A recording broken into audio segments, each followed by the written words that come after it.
এভাবে ভেন্ডি দিয়ে মাছের ঝোল করলে গরম ভাতে কিন্তু খেতে অসম্ভব মজা লাগে। তো চলুন দেখে নেওয়া যাক রান্নার পদ্ধতি। আসসালামু আলাইকুম। ভেন্ডি দিয়ে ঝোলের তরকারি রান্না করলে অনেক সময় অনেক বেশি পিচ্ছিল হয়ে যায়, সেই ভয়ে কিন্তু অনেকেই রান্না করতে চান না। তবে এইভাবে একবার রান্না করে খেয়ে দেখবেন, এটা খেতে কিন্তু অসম্ভব মজা আর একদমই পিচ্ছিল হবে না ভেন্ডির এই তরকারিটা।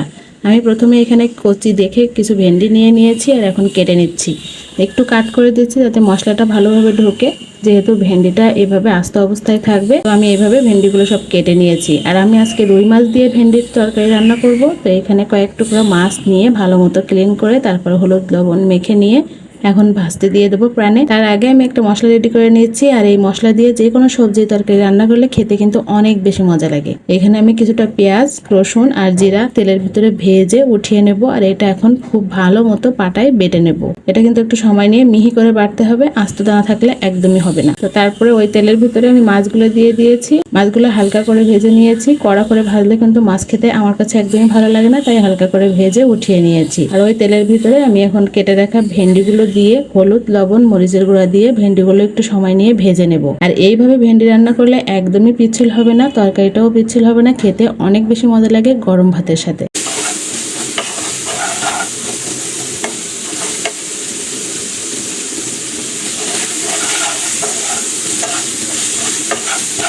ভেন্ডি কিন্তু সিদ্ধ হতে অত বেশি সময়ও লাগে না। তো আমি কিছুটা সময় ভেজে নিয়ে এখানে ঝোলের জন্য পানি দিয়ে দিয়েছি। অল্প পরিমাণেই দিয়েছি, কারণ এটা দ্রুত সিদ্ধ হয়ে যাবে। ভাজতে ভাজতে অলরেডি 50% সিদ্ধ হয়েই গেছে। ঝোলটা যখন ভালো মতো ফুটে গিয়েছে তখন এখানে ভেজে রাখা মাছগুলো দিয়ে দিচ্ছি। মাছটা একটু আগে থেকেই দিয়েছি, কারণ মাছটা তো হালকা করে ভাজা ছিল, তাই একটু রান্না হতে সময় লাগবে। সেজন্য মাছগুলো দিয়ে ঢাকা দিয়ে দিলাম রান্না হওয়ার জন্য।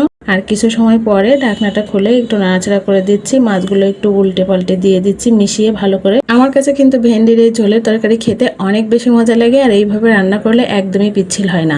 তরকারিটা প্রায় হয়ে এসেছে, আর হয়ে যাওয়ার এক মুহূর্তে আমি যে মশলাটা ভেজে উঠিয়ে রেখেছিলাম সেটা ভালো মতো বেটে নিয়েছি, আর এখন এটা তরকারির ভিতরে দিয়ে খুব সুন্দর মতো মিশিয়ে নিচ্ছি। এটা কিন্তু ভালো মতো মিশিয়ে নিতে হবে, দলা পেকে থাকলে কিন্তু একদমই খেতে ভালো লাগবে না। আর এই মশলাটা দেওয়ার কারণে তরকারির কালারটাও যেমন সুন্দর হবে, আর এটার টেস্টটাও অনেক অনেক গুণে বেড়ে যাবে। ভালো মতো মিশিয়ে কিছু সময়ের জন্য ঢাকা দিয়ে দিলাম। এইভাবে ভাজা মশলা দিয়ে যে কোনো সবজির সাথে মাছ রান্না করলে খেতে কিন্তু অনেক বেশি মজা হয়। আমার রান্নাটা কিন্তু হয়ে গেছে, এখন আমি এটা সার্ভ করে নিচ্ছি। আর এটা কিন্তু গরম ভাতে খেতে অনেক বেশি মজা হয়েছিল, চাইলে একবার ট্রাই করে দেখতে পারে। এই রান্নাটা করতেও যেমন অল্প সময় লাগে, আর এই তরকারি দিয়ে ভাত খেতেও তেমন কিন্তু অল্প সময়ই লাগবে। তো যাই হোক, অল্প সময়ে সহজ একটা রেসিপি শেয়ার করলাম। যদি ভালো লেগে থাকে লাইক কমেন্ট করে পেজের পাশেই থাকবেন।